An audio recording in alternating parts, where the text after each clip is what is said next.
Salut, c'est Jeanne Pousse. Pour les 48 heures de l'agriculture urbaine, on va te montrer comment réaliser facilement tes semis à la maison avec ce que tu as sous la main. Et je t'invite à venir voir notre page Facebook et Instagram Les Jeunes Pousses pour découvrir tout le programme de l'événement. Revenons à nos moutons. Si comme moi tu as quelques graines mais que tu n'as pas ou peu de godets pour réaliser tes semis de printemps, je t'invite à improviser complètement. Par exemple, une boîte d'œufs fait bien l'affaire, ou encore une barquette qui contenait initialement des champignons, ou autre chose. Un tube de rouleau de papier toilette, une boîte de conserve, une bouteille d'eau ou de lait en plastique ou n'importe quel autre contenant. Il est préférable que ce contenant soit troué dans le fond afin d'éviter que l'eau stagne dans le support et fasse pourrir les racines de tes semis. Tu remplis tes godets 2.0 de terre, de préférence de terreau, et si tu n'en as pas, tu les remplis de terre végétale de ton jardin ou de ta jardinière.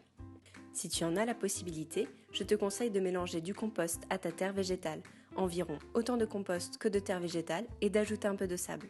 Dans mon cas, je mélange mon reste de terreau avec la terre de mon jardinet que j'ai préalablement tamisée pour éviter d'avoir des éléments grossiers qui pourraient gêner le développement racinaire de mes semis.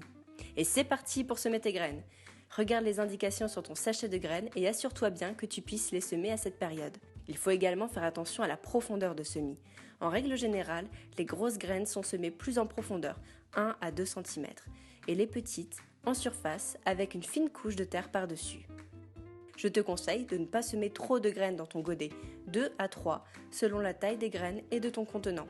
Une fois que tu as semé tes graines, il est important de maintenir la terre humide constamment, mais tes godets ne doivent pas non plus être détrempés. Pour l'arrosage, il faut être délicat et arroser d'une pluie fine tes semis pour ne pas déplacer les graines. Je te conseille d'utiliser un petit arrosoir ou un vaporisateur. N'oublie pas d'indiquer le nom des espèces et des variétés que tu as semées. Place tes godets proches d'une source de chaleur et à la lumière. S'il fait beau et chaud, tu peux les mettre en extérieur, sinon garde-les au chaud chez toi. Tu n'as plus qu'à arroser tes semis régulièrement, à les regarder grandir et à nous envoyer tes photos de semis. Merci et à bientôt 48 heures pour plus de culture urbaine.